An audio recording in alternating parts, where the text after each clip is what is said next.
Burt Levy, welcome to the show. Thanks for Glad having to me. have you on, founder of Revenue Mountain.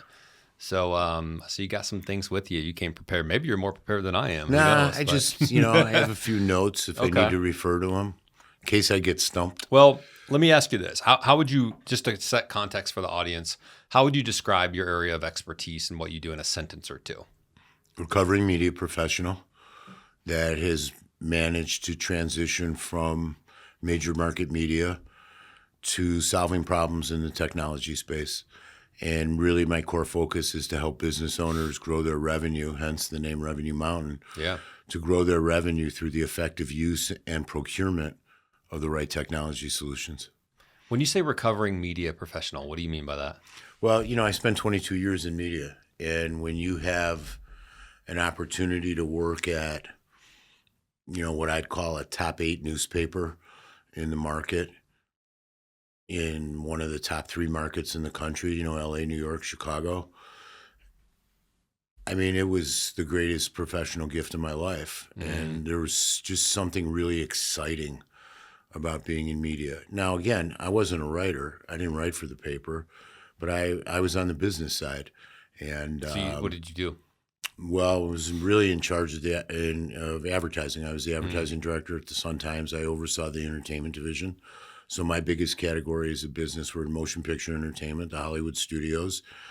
You might not remember, but many remember those Fridays where you pick up a paper, be it the Trib, the Sun-Times, and you go to the entertainment section. There's 25 pages of movie ads for you to go see. Yeah. That was all me.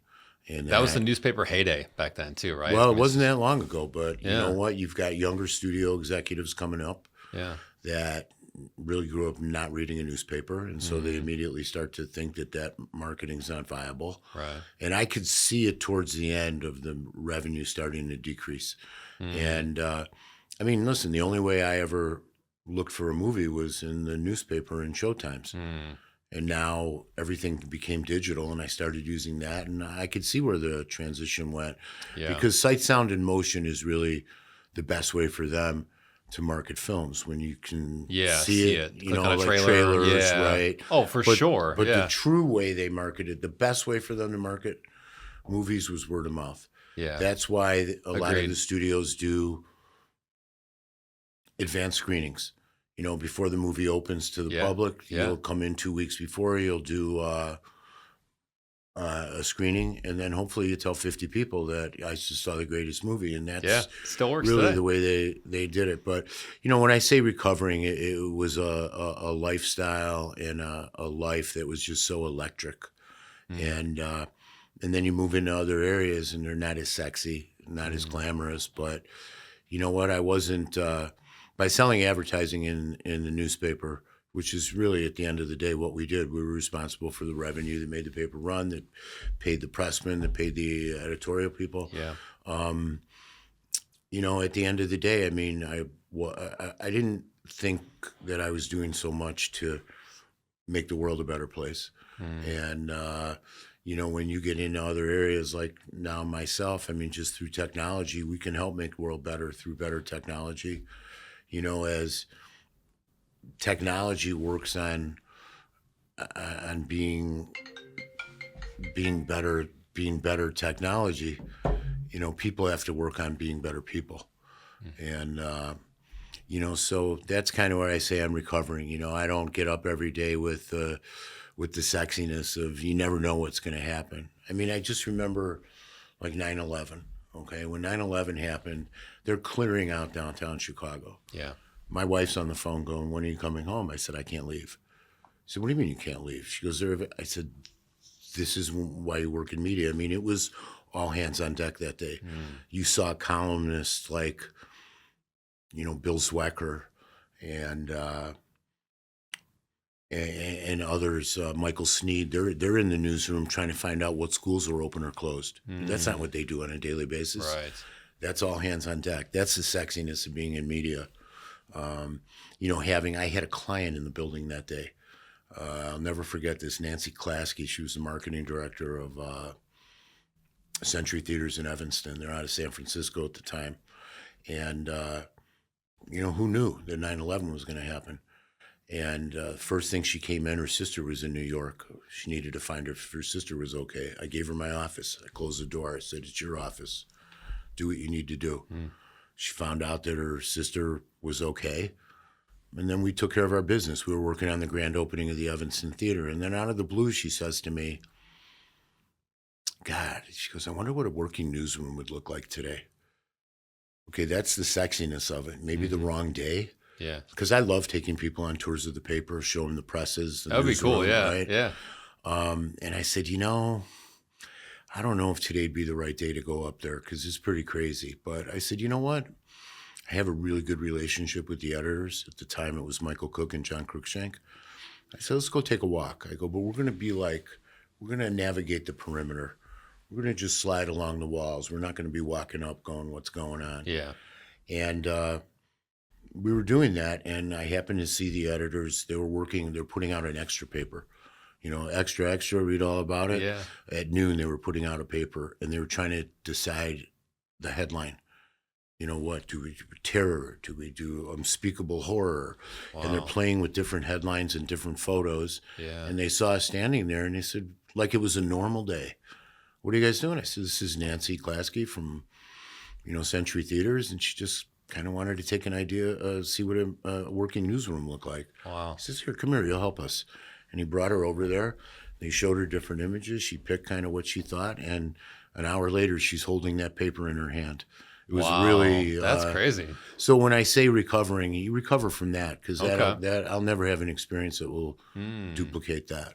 When you saw because you kind of lived through it, you saw kind of the transition out of the typical media, right? The traditional media. And even you see it now today with traditional TV shows. A lot of these people have left the big shows to start their own podcast, or it's just so spread out now. And, you don't have to be on a major network to get millions of eyeballs. In fact, I'd argue that a lot of people doing it independently are driving more traffic and views than even the big stations now. Look at some of the influencers on Right. Instagram. Right. They have more followers than newspapers have subscribers. Exactly.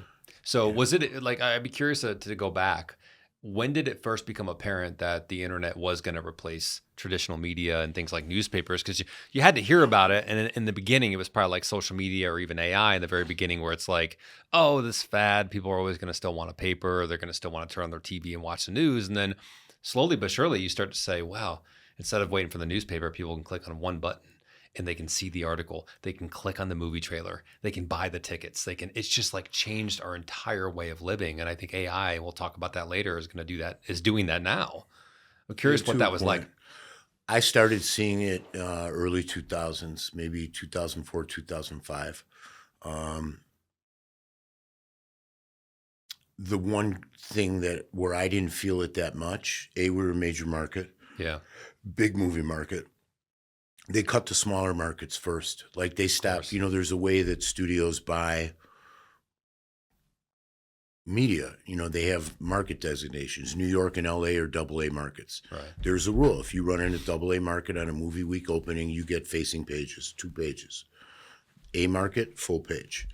A B market, half page. C market, quarter page. D market, well, they started eliminating their D and C markets, so they only had AA, A, and B.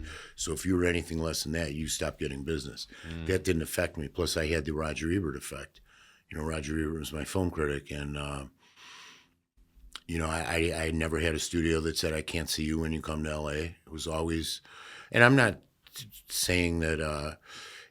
I know other papers that newspapers would or studios would see them every other year. Or Can I not, pause you real quick on that? Yeah. So Roger Ebert was your movie critic. movie critic at What the does that mean, Sun-Times. and how was your interaction with him? Because I'm sure people know that name. Yeah, Roger Ebert was Pulitzer Prize, one of the only critic to win a Pulitzer Prize in film critique of films.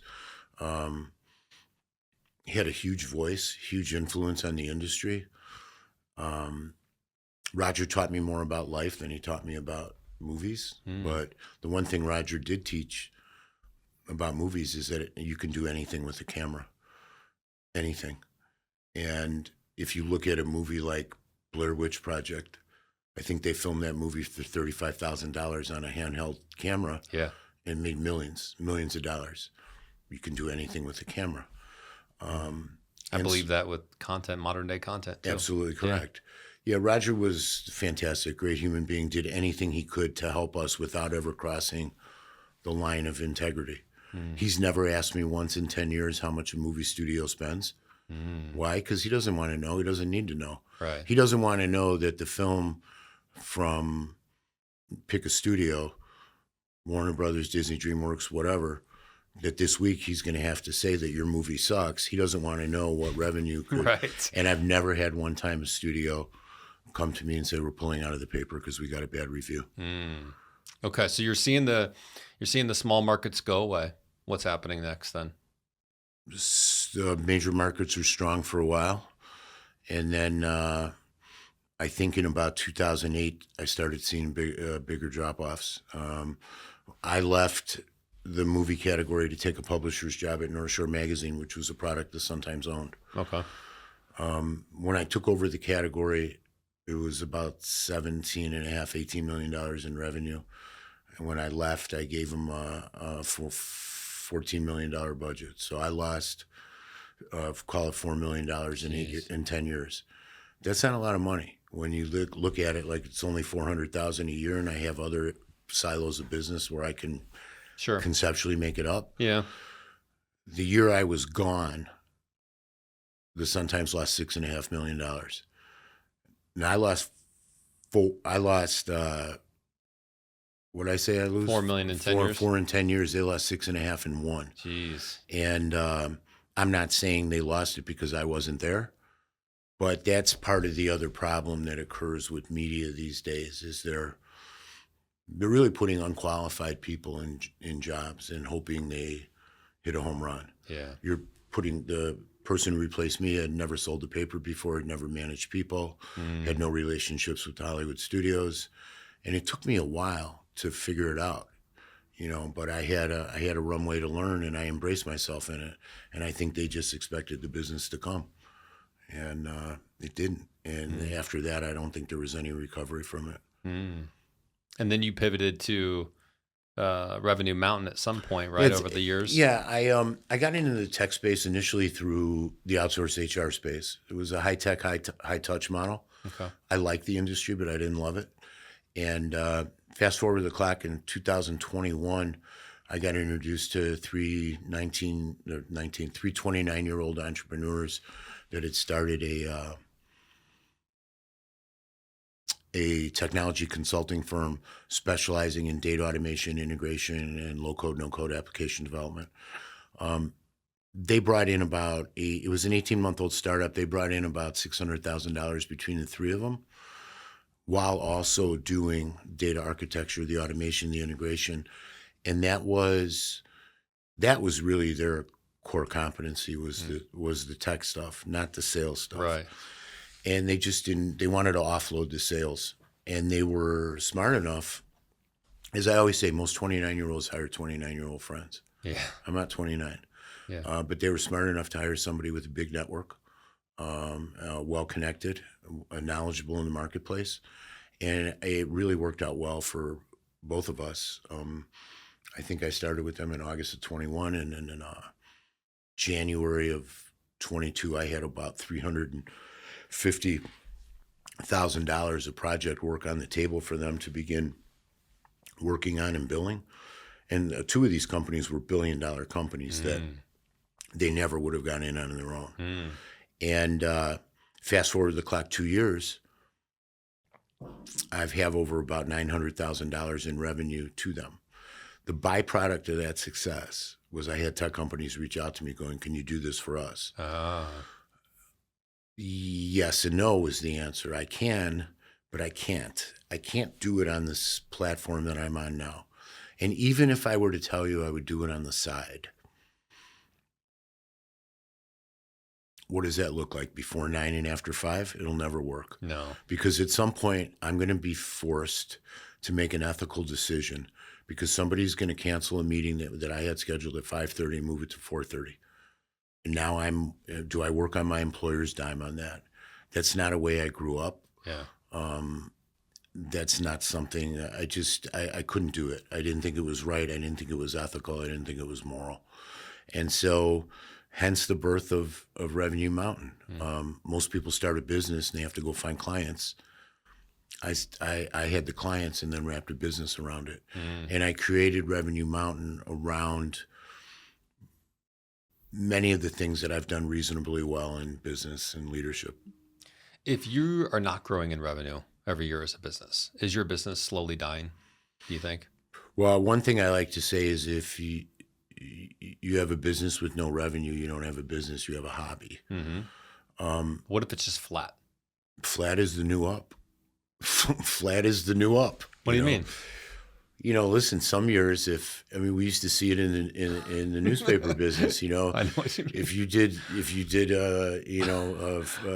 40 million last year and you're projected to do 40 million this year, it's like a win. Yeah, you didn't die. You didn't die. Yeah. So flat is the new up. But no. Well, I think if that's in a industry that is kind of fading out, right? So when you agree that if you're in an industry that is not on an upward trend, you know, let's say you're a newspaper industry. Well, you have to reinvent. You have to reinvent yourself, Exactly. And that's where you said if you're a newspaper industry, the newspaper industry, from what I see, and again, I'm much farther removed from it now than I was, Right. even 10 years ago. But you can't run this business the same way that you ran it 20 years ago. You have to evolve. You have to innovate. You have to create, and I don't see a lot of that. Just one example. I mean, obviously, newspaper is dependent on circulation. You know, you want people to want your product, and not only do you want it, I want it to come to my house every day, and I'll pay you to do that. So I had a subscription to the Sun Times for, I don't know, 22 plus years. And so when my subscription ended, I intentionally did not renew it because I wanted to see how long it would take them to contact me about renewing my subscription and offering me a rate, which they probably would do, that was lower than what I was paying before. Right. That was their business model. Yeah. And that, when you sell price, you rent business. When you sell value, you own it. That's right. And it was never about the value. It was always price. Oh, well, you know what? For $5 a month, we can give you daily, Sunday. And they never called. Wow. And my zip code, which was a Wilmette zip code, that's a treasured zip code from Target, Macy's, Kohl's, Penny's, because those companies do so much insert business and they distribute inserts by zip codes. Wilmette happened to be one of the more wealthier demographics in the Chicago region. And they never called. And I thought it was mind-boggling. But yet anytime they did layoffs, nobody from circulation got laid off. It was all get rid of people that bring in the revenue, we'll get rid of them. And, the funny thing, layoffs never existed before 1980. There was no such thing as a layoff. Nobody got laid off. Really? Yeah. You never heard of it.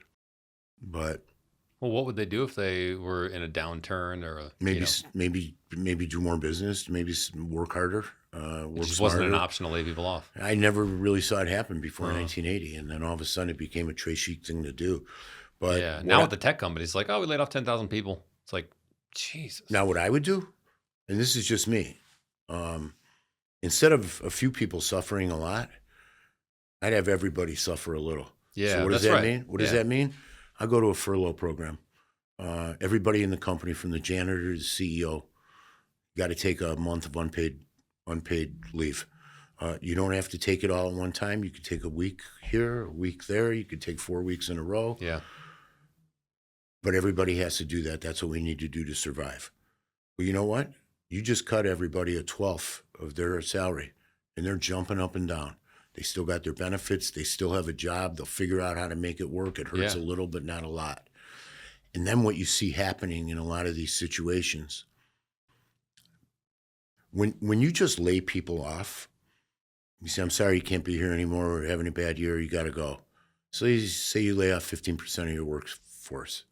Do you think the balance of your workforce is sitting there ready to innovate and pivot? No. They're like They're this, scared. Yeah. going, please, just don't come for me. Yeah. Right? They're not thinking about anything else except just don't fire me. And you don't get creativity and innovation out of, I'm scared I might lose my job today. You're in survival mode. Right. So here's the opposite of that. Yeah. Now you got people that start helping each other. Yeah, they start rallying around it. So I might see you, for example, and maybe you're a new father. You're 15, 20 years younger than me, if not more. And maybe it's more painful for you to take those 4 weeks, and it's less painful for me because I'm going to retire in 5 to 8 years, so to speak. I saw this happen live. Yeah. And so what I do is I say, you know what, Alex, I'm going to trade with you. I'm going to take on one of your weeks, so you only have to take 3 of unpaid, and I'll take 5. And that's what Wow. employees start doing is they start taking care of each other. And that's truly how you build a culture in a business. So you take care of each other, you help each other. Wow. And that's sometimes, but I don't know if companies give the thought to furlough, but it's better that everybody suffers a little than a few people suffer a real lot.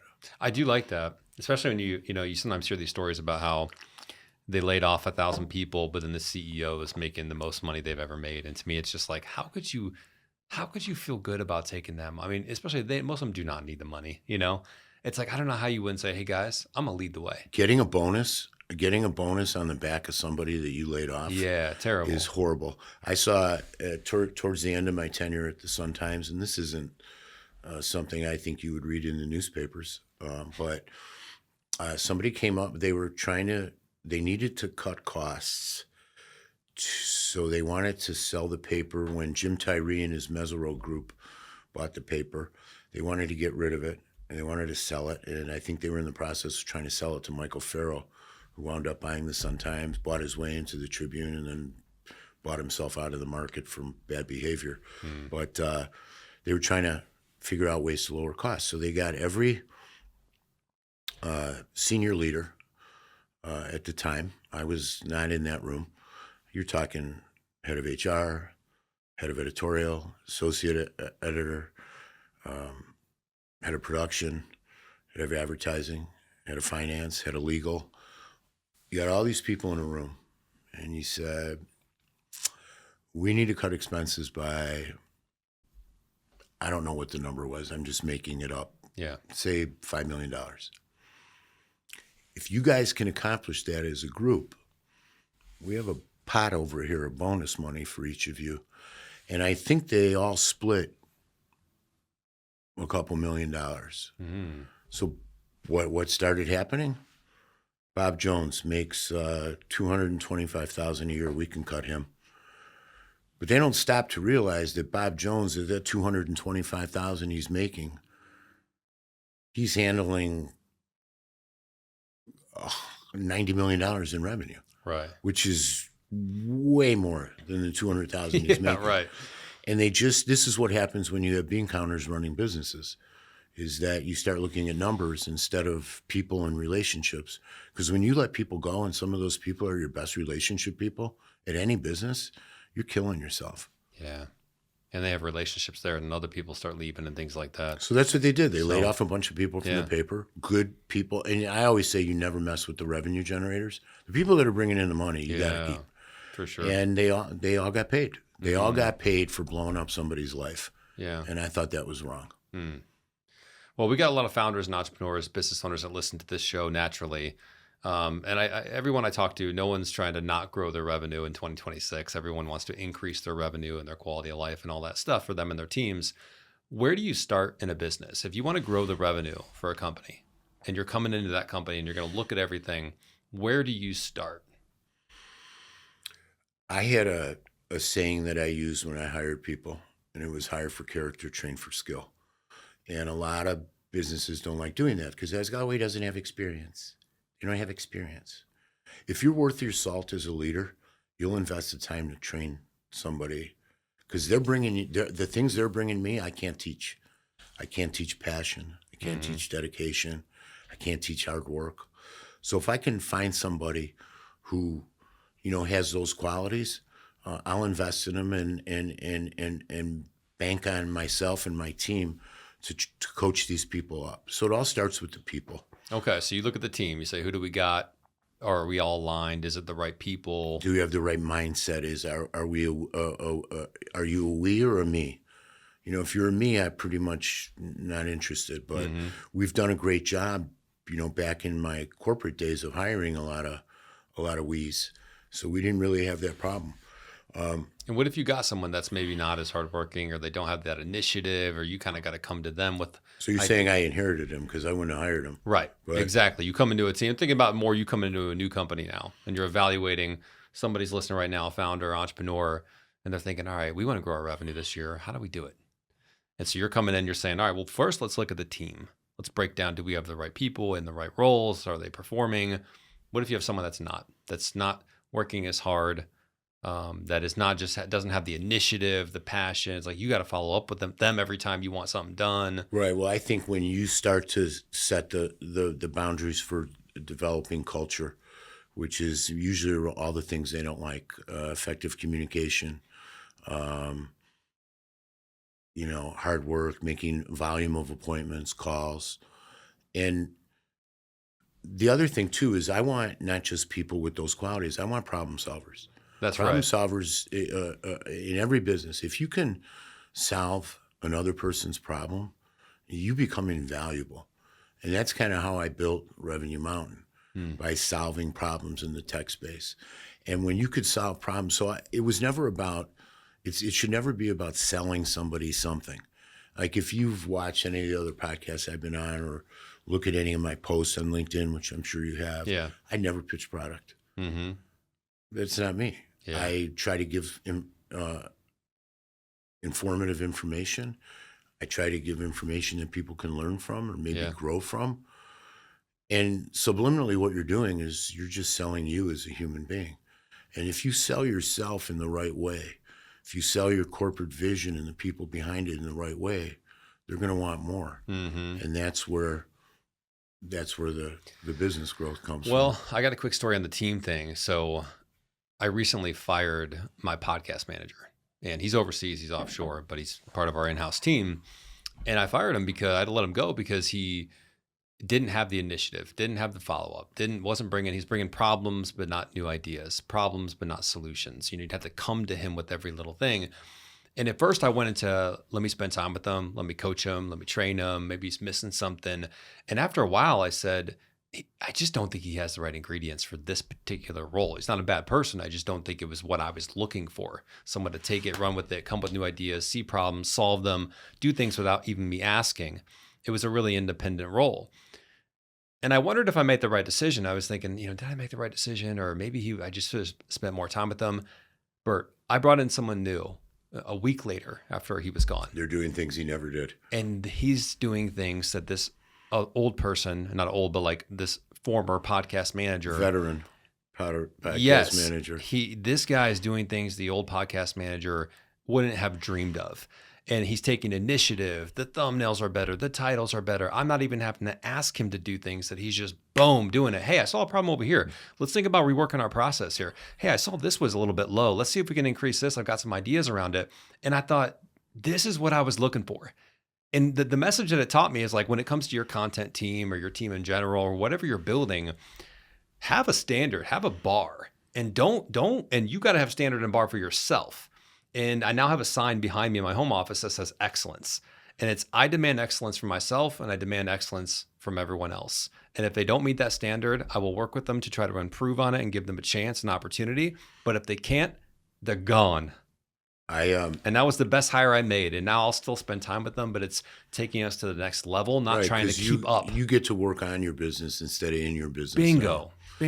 I'll tell you a real quick story. I had a gentleman that worked on my team when I had the major account team at the Sun-Times. And he'd usually stroll in the office at 9:15 in the morning. And, the hours technically were 8:45 to 5 o'clock. Now, I didn't really care what time you came in, right? As long as you got your stuff done. As long as you got your work done. Yeah. And especially if you were up, I didn't care what time you came in. Do whatever you need to do to win. Yeah. But when you're down and you're strolling in at 9:15, it's just not a good look, no. Right? It's just not a good look. And so I brought him into my office and I said, I got a question to ask you. I said, you're the number 1 draft pick for the Chicago Bulls. It's your first game of the season tonight. Tip-off's at 7:30 at the United Center. And what time you show up at the United Center? He goes, like 5. 4:45, 5. I said, really? I go, why so early? He goes, oh, I want to prepare. I want to stretch. I want to prepare for the game. I said, so with that same mindset, why do you come in at 9:15 when Right. tip-off's at 8:45? Don't you still want to stretch and prepare? And he kind of looked at me, and I never had that problem ever again. Mm. And so that's kind of the way I led. I never was big in leading by fear and intimidation. I think that's the coward's way to lead. Yeah. But there's a lot of leaders out there today that do that. They think that's good. Yeah. When I have a company contact me and say, I need some help. We've got a 40% turnover in our sales department, and I need you to come in here and help us figure out why. I said, I don't even need to come in. I can tell you right now. I go, your sales manager is the problem. Mm. Your sales director is the problem. They go, what do you mean? He's such a nice guy. We all really like him. Right. Well, they have this amazing skill. And what they do is they kiss up. Mm. So they kiss up to people above them in power, and they kick down. And they kick down to people below them with no power. So those are the ones they manage by fear and intimidation. And you're the ones they kiss up to. Wow. But when you see an exit like that, and that company that was 40% is now at 90%. They have basically 9 out of every 10 people they hire in sales leaves, and in short order. Jeez. Sometimes a few months, sometimes a year or less, but that's what happens. Mm. So we talked about the team in terms of growing your revenue as a company, right? That's your goal this year, trying to grow your revenue, build your business. You look at the team first. Let's say the team's right. Everyone's in the right positions. You got the right people. Hey, we're good on the team. Where do you go next to increase your revenue? Collaborate. You get the team in. You want to make sure, no matter where you are in business and leadership, you want to make sure everybody has a voice, and you want to make sure everybody feels heard. And the key to it as a leader, you speak last. Because if you walk in a room and go, well, we have this problem, and here's how I envision fixing it, and we do this, this, this, and this. What do you guys think? Well, you've lost the room already. Yeah. They'll say, yeah, that sounds good. Right. You've lost the room. Whereas if you say, we've got this problem, and I'm looking for everyone here to help solve it, what do you guys think? Then you start hearing these different ideas, some of which you may have never thought of, some of which may be better than yours. Well, if you speak last, you have the ability to pivot what you were going to say first that you didn't say first, and make everybody feel heard. But you got to collaborate, and I think you got to innovate. You got to do some things differently. I mean, look at Kurt Cignetti, the coach of Indiana. Okay, they were horrible since World War II. My son went to Indiana. I never saw a football stadium with more than half attendance. It was the worst. They were the worst college football program in the country for years. Hmm. Why in the last couple of years since he got there have they changed? He said it starts with people. You got to make sure you got the right people on the bus. Yeah. And it starts with belief. It starts with culture. Even look at what Ben Johnson's done with the Bears. Yeah. That team out there is an extension of him. Mm-hmm. His mindset, they're never out of it. They were going to win. That whole positive focus. And it really starts with the people and a belief that you're all in it together and you win together. You got to collaborate. You got to make sure every voice is heard. And I think when you can do that, that's how you begin to build a winning team and a winning culture. I love that. What about from more of a business sales operations side? So I think if you're coming to a company, you're trying to grow the revenue, you look at a few different buckets in my mind. Obviously, team culture, that kind of stuff for sure. That's where you go first. But do you then go to current clients and look at saturation? Is there an opportunity to grow the current clients or referral partners, that kind of stuff? Former clients, can we reactivate people that we've done business with in the past? Pipeline, people that are maybe close to crossing the finish. And then you work down from that to target prospects. And then new business. Is that kind of how you see it? Because I think those are the silos. I think people forget about. I tell people this: one of the greatest ways to grow your business, and it's something I don't know why most people don't think about, but revive dormant relationships. I mean, it works that way in life too. Yeah. Like I have people in life that, their kids were older, my kids were younger. I moved north, they moved south. It's people you used to see that you don't see anymore. That's a dormant relationship. The greatest way to grow your business, just pick up the phone and call. But don't call and ask for anything. just call and say, I was thinking about you and I wanted to see how you've been. It's been some time since we connected. How the kids? How's the family? You'd be surprised what that can do to grow business. And it works the same way in business. You have accounts that are dormant for no other reason than, they're dormant. They kind of took a step back, but new business, dormant relationships, people that were clients that aren't. Yep. Those are all silos in which are very effective in growing business. And, remember, everybody wants to hit the grand slam, but the singles, doubles, and triples are the ones that really keep the wolves away from on finance, on the financial side. When you add them all up, there's a lot of revenue there. And, everybody wants that they want the home run. But incremental growth is a great way to grow business. And, that's kind of what's always worked for me. Anything else outside of, the team, kind of these buckets? Do you see what are the other opportunities that founders are missing out on in growing their business or increasing revenue that you come in and kind of shed light on a blind spot that maybe they have? Culture. Well, I consider that part of the Okay, team. Yeah, okay. team. Anything else that we haven't covered? No, I think we went over mostly Okay. everything that I think is important that way. Okay. Well, I'll touch on a couple other things that I think still play into this, but some of the things you mentioned, this goes back to what you just were talking about, which is never be the person that talks more than the person that listens.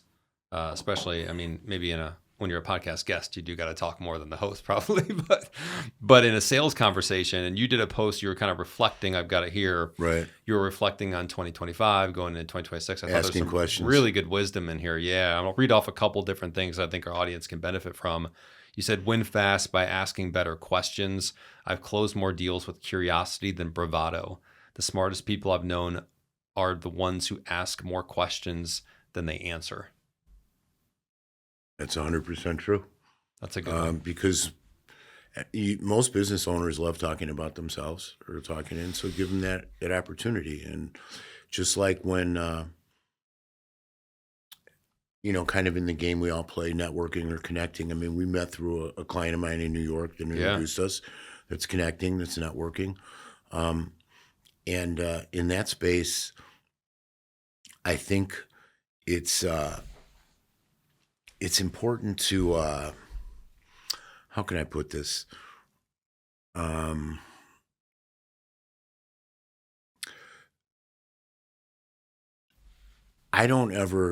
didn't come to you with what I could get. I came to you with what I can give. If I can give you some content for your podcast, I'm happy to do it. Yeah. I didn't talk to you about any component of business. I didn't talk to you about I didn't even broach anything you do that maybe fits for my business. Right. Nothing. Right. It was all about what I can give to you. And I think what many people need to focus on in business and in life, but especially in business, when you connect with people, the opportunity to share your journey and learn about someone else's journey, that's where the magic happens in this business. I agree. Too many people are looking for the transaction. They might look, they say, oh, Alex, he's a nice guy. Can he help me though? What could Alex do for me?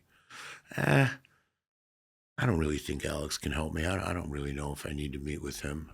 Evan says he's a nice guy, but he can't really help. I don't think he can help me. That's called judging the package and missing the gift. And I think many business leaders out there do that. They judge the package and they miss the gift. And what the gift is you don't really want me. You want my network. And that's what most people don't understand. And I think when you get down to sharing respective journeys, how you got from the Sun Times to Revenue Mountain, how you came from your background to doing this podcast. Yeah. There's a lot of stuff in between. Yeah. In between the two slices of bread, from where you started and where you finished. Yeah. And that's where the magic really happens in this business. And I don't think there's still too many people that are focused on the transaction. I 100% agree with that. Could not agree more. I think that's the basis of my content creation journey, is being selfless and thinking about what is the audience going to get from that, not what am I going to get from that. Right. You're thinking, what could I give to my audience? Exactly. What could I get? Exactly. Yes. Now, what's the balance of that? of saying, hey, maybe, I don't know, I'm not going to think about what I can get from this relationship or transaction or whatever. I'm going to think about what I can give.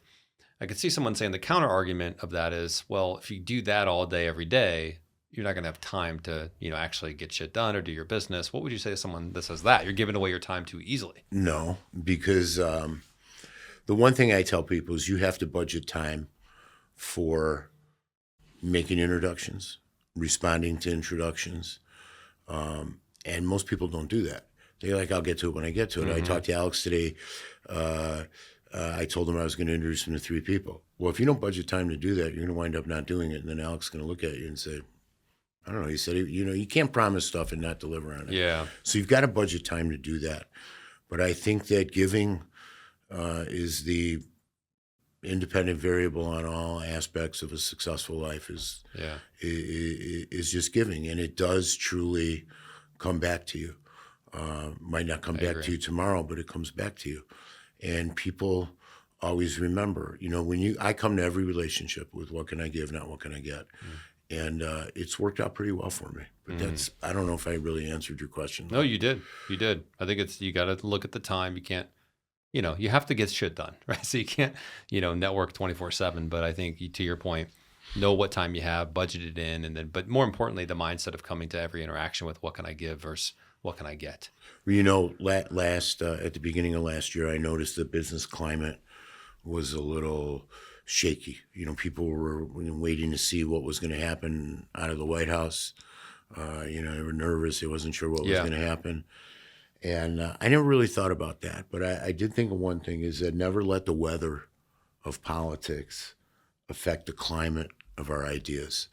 So we can never stop thinking and growing and innovating because of politics. You've got and then at about the mid-market last year, things really started opening up. But in my space, the more tech that comes in, the 2 hottest things in tech right now are probably AI and cybersecurity. But the more tech that comes into play brings more questions, brings more confusion. As a problem solver in the tech space, I relish that. And that's what helps us. But yeah, you can never let your ideas be compromised by politics. And you always have to come with new and innovative ideas. What do you see the relationship between AI and humans being? I was on my way to Meijer and Lowe's to we just moved to a new place. So I was grabbing some things and there's this like little kind of lime deposit stain we have on the refrigerator where the ice maker is. Right. And I was talking to ChatGPT and I showed it a picture of it and I said, hey, this is what it looks like. Here's what it is. Give me some remedies for getting this off. And I now have these conversations with ChatGPT, which I just think is wild that we have this AI mini assistant next to us. And it's recommending things. I'm going back and forth and I get to the store. I'm sending a picture, and I'm like, man, we're not too far off. That we live in a world where that AI agent is really a true agent. I know we talk a lot about agents, but not a lot of people use them every day now, but they will. Where you just say, hey, here's the problem. Go handle it. And it looks up stuff. It researches based on the picture. It goes on Amazon, orders something. If that's not working, it's returning it for you. Like, it's just, I just had this vision in my mind of like, wow, AI is going to do all the little tedious stuff that we don't want to do anymore. But where does that, how does that relationship with humans? AI, I think, should be a tool that sharpens the mind, not replaces it. And I think the biggest mistake that many are making with AI right now is you never, ever, ever let AI replace what you bring to an engagement as a human being. Okay? AI can't tell me that his gut feeling is that Alex is a phenomenal human being and a very caring person. There's no emotion there. There's no gut feeling. So AI didn't write this post here. No, I figured not. No, I just tell. I could just tell. Yeah. You could tell. Yeah. But AI, for the things you talked about, is phenomenal, right? Yeah. I was watching the Buffalo Bills game a couple weeks ago, and I asked ChatGPT, does James Cook wear number 4 during his whole tenure with the Bills? Now, again, I knew the answer to the question before I asked it. And it said, yes, James Cook always wore number 4. I said, no, he did not. He wore number 28 his rookie year. Oh, right. You're right on that. Now, this is only a 4-year-old question. Yeah. There's a lot of things they get wrong. Totally. AI is just grabbing stuff and kind of regurgitating it. Yep. So depending on what it is you're asking, you still have to fact check it. Mm-hmm. Now, it is a phenomenal tool, but I will tell you this, when I get an email from somebody that I believe is from somebody, and I respond in a way that the email is not trained to answer because it's AI, then it spits back at me something like I never even sent him the... I become offended that, really? Like, you're that weak? You can't even engage in emails anymore. Yeah. And that's where I think business leaders start to lose a little bit of that interpersonal, and that's the mistake that many are making in AI. Don't let it replace you as a human. What you are as a human is the reason you've done millions and millions of dollars of business. Yeah. The ability to go sit down with somebody and talk face to face, eye to eye. It was, that's the one mistake I think a lot of them are making. And now what if the AI email is so good that you can't tell AI wrote it? Or what if the post here that you did, it was written by AI and you go, actually, I use AI. I just have a really good software and I prompt it the right way and I give it the right text and context and and training. You can't tell. Does it still bug you? Land. But no, you can tell because it might take a response or two, but if you respond in a way conversationally, you can probably tell maybe that they're not programmed to accept, or to ask it a question that's not programmed to answer. You find that I saw it the other day. I was somewhere. They had a chat bot, and I kept trying to ask it a question, and they kept spitting back an answer like I never asked a question. Mm-hmm. So it's not a perfect science, but I do think in all thing, and I referenced this at the beginning, as machines get better at being machines, humans need to get better at being human. And we can't lose that human touch. And what I'm afraid of is with AI is that humans are just going to get lazy, and they don't have to be as human as they were in the past. But human interaction, human relationship, human thought, human intuition, human gut feelings, that's what drives life. And I'm not ready for that to be taken over by a computer. Well, I think with the wave of AI content that's now on social media, I think one of the best ways to combat that or to still break through the noise is to do things like this, is to have an in-person podcast, is to live stream, is to have community type engagements or content or events. Because I think you're able to do the human things that AI can't quickly replicate, because it will get better at writing. It will. We already see video avatars. You will not be able to tell if it's human or AI here soon. And maybe some are fooling you now. But I think what you can't fool is a conversation between two human beings for an hour, and they're sharing about their life stories and insights and wisdom that an AI will never have. It will 100%. Never have life experiences. So I think more founders, entrepreneurs, you're listening to this now, think about how you can lean into the human element with your content strategy, whether it's a podcast, a live, a community, some type of real, authentic, deep depth, I think is going to be key in terms of how you're creating and documenting your journey. I agree with you. I was talking to a former colleague of mine on the way up here today, and a really bright guy. We hired him right out of college, and I love following their, kind of their careers and their trajectory. And this was a guy who was just a fantastic salesperson, was a fantastic revenue generator. And he was telling me on the way up here that if you have a basic understanding of coding, which, I have a basic understanding, but if you have a basic understanding of coding and you get AI involved, AI can actually write code for you. Oh, yeah. You got to know a little bit. You do, yeah. And it's interesting. I mean, I don't think AI will ever replace humans. But I think AI will replace humans that don't understand AI. Sure. So I think you have to, take the time to invest in it and learn a little bit. But definitely, no AI is going to make a sales call for me. No AI is going to. Well, they will solve problems, but on their terms, not mine. And I think, like I said, when you can solve problems for businesses, you're not only invaluable. You're employable, you're indispensable. And those are the things that happen with problem. Some of the most highly compensated people in our country are problem solvers. Yeah. And when you can solve them, you're invaluable, you're indispensable, and you're absolutely employable. And more businesses should look for people that can solve problems for them, as opposed to, I think I said one of those things I said on there about don't chase flashy resumes. Yeah. Chase people with substance. And I said quiet doers are more valuable than, what did I say? Wow. I don't know if it's on here or not, because some of this got cut off. Quiet doers are more here. valuable than, Oh, here we go. Hire people who care more about outcomes than optics. Don't chase flashy resumes. Look for people who take pride in making things work. Quiet doers outperform loud observers every time. all the time.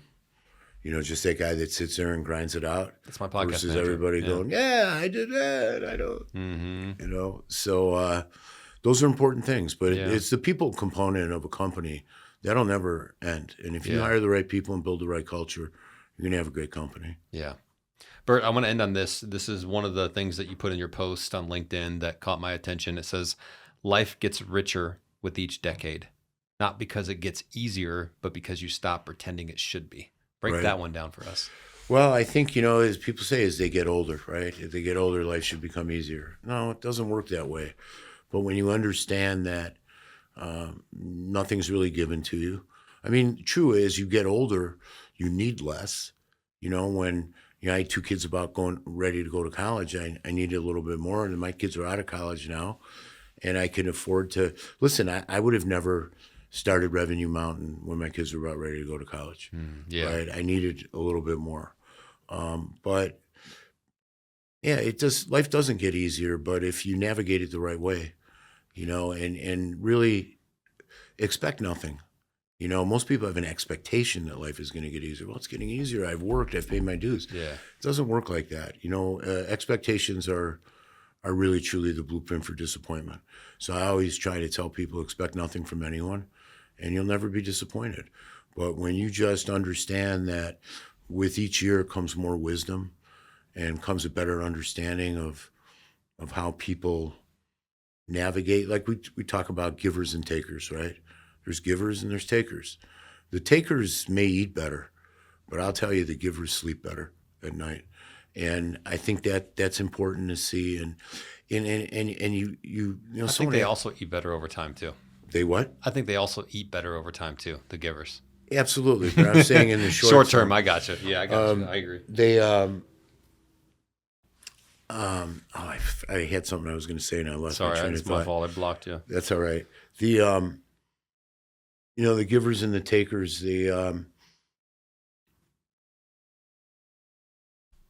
there's a lot of selfish people out there. And when someone asked me the other day, what was the question they asked me? How I view happiness. Has my view on happiness changed over the years? Like what made me happy then versus happy now? Yeah. And back then it was, am I hitting my number? Am I making my goal? Am I making commission? Could I buy stuff? Could I get, I was never really impressed by stuff. Yeah. I always liked a nice car, but I was the last guy to go out and buy a Louis Vuitton bag. But that stuff was more important then than it is now. And it never was important so much then. But what's important now, knowing you kids have turned out to be good people, is really the best one, is just knowing you've raised children that turned out to be really good quality people. And happiness, what I'm happy about? The people that I surrounded myself with. If you look in your circle, whatever that may be, Yeah. and you don't feel inspired, you don't have a circle, you have a cage. And what I encourage people to do is back then what happiness was for me, big circle, lot of people, because those were all my friends, right? A lot of people, media Burt Levy. I got people from movies and entertainment, and my buddies from Chicago, and my buddies from University of Illinois, and all the people I met along the way. Big circle. No, keep your circle small. It's much harder to get them out than it is to get them in. And sometimes you invite the wrong people in your circle. And I think the people you want to surround yourself, whether you're a human being or a business owner, the people whose eyes light up when you talk about your dreams, those are the people you want. You know, the people who were with you when you weren't succeeding, who were always by your side offering to help. What can I do? You know, people who were with you when you were conceptually failing. Those are the people you want to stay with you, versus the ones that jump on the train once you are succeeding. You know, never forget those people. The people that stand by you when times weren't so good. Those were the people. You know, I've never forgotten the people that have invested in me in different scenarios that I was in early in life that went on. You know, when you have somebody you want to see succeed, you help them succeed, whatever that looks like. Whether it's introducing them to people, whether it's buying their product, whether it's giving them advice. The people you want to succeed in life, you help. Well, a lot of advice and wisdom was given on this episode, and I appreciate you coming on and doing the show, Burt. Where can people find you, connect with you, and learn more about what you do? Obviously, my website at revenuemountain.com. But the easiest, you can email me at Burt, B-U-R-T, at revenuemountain.com. And I respond to all emails. And I'm, again, always open to open, honest, and authentic conversation. It's really the thing that we built the business on. And what I tell people when they say, what do you do different than other companies? I say, we actually listen. So I'm up for listening to anybody who wants to get a hold of me. And I can't tell you how much I appreciate you having me on. And, you know, time is something that is your most valuable asset that we never know when it's going to end. And, you know, time is something you can never get back. So I hope it was a positive investment of your time. It was beyond positive for me. And I thank you again for having me. It definitely was. And thanks again for being on the show. And thank you all for watching and listening. We couldn't do this without you guys. So appreciate everyone. Thanks, Thank Burt. you. Thanks a lot. Thanks, Burt.